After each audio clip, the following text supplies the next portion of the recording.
I started Jiu-Jitsu back in 2001 when I was 14 years old in my hometown, Jiu Jitsu Fanatic.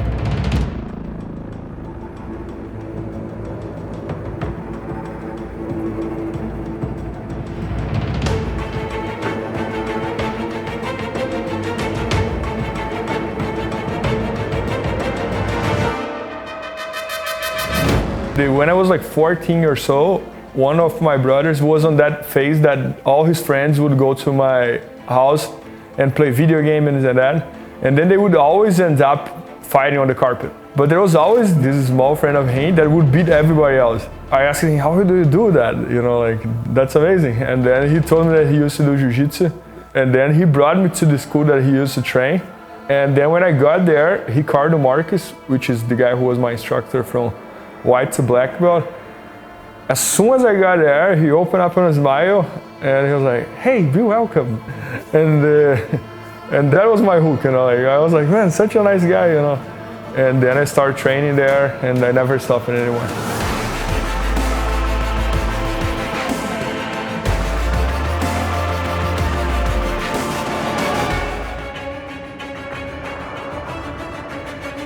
I remember the year, it was 2003. And the reason was exactly that. I was competing and my strategy was always jump in the close guard. And as soon as I would try to jump in the close, everybody was very low. They had both arms closed, so I could never close the guard anymore because everybody knew. So I had to come up with something new. So half guard was the easiest one for me. The first time I won double gold in Pan Ams in 2010, in the finals of the open class, last match of the tournament was me against Braga Neto. And he had beat me 4 times before, on lower belts and twice at the black belt. And he was a Gordo student, Roberto Correia, the one who invented half guard. So he defends half guard really well. And then the entire match I was trying to do half guard, nothing would work. And then like 1 minute left, I jumped in the close guard, I hit the omoplata, and I got a sweep that made me win my first open class.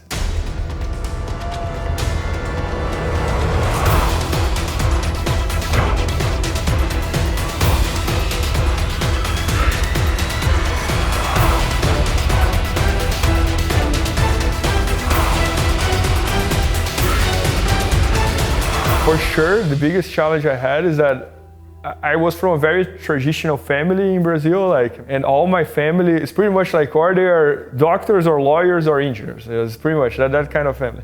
So to prove then that I could do that for a living, that could become like a great way of living for me, was really, really hard. My dad forced me to do college. He was like, you're only gonna do this if you do college.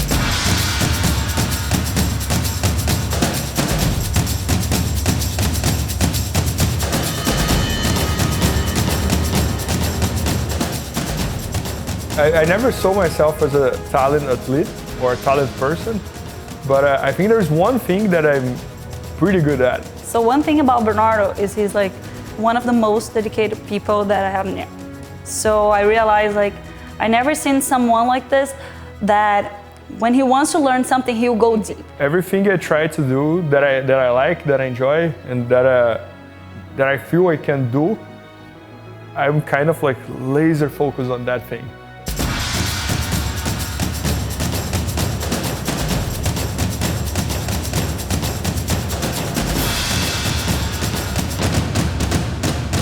I think everybody should share as much Jiu-Jitsu as possible. Like, most of the times that I share Jiu-Jitsu, I learn Jiu-Jitsu. Because many times when I'm teaching class, I figure out stuff that I didn't even know that I do. I think the biggest example about that is Marcelo Garcia. He won everything, and he made his website and taught everything he did. And all his opponents would study what he was doing, and he would still winning.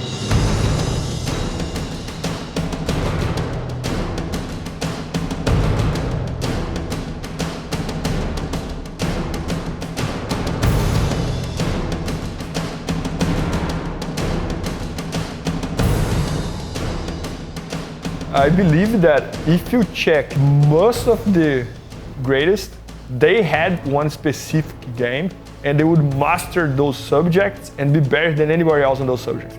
But as every rule, there are some exceptions as well. And I think it's easier to focus on certain subjects and be very good on that than to try to learn 2,000 techniques. And I think it's a Bruce Lee quote, right? I don't fear the man who has 1,000 moves, but I fear the one that has one move and has done 1,000 times.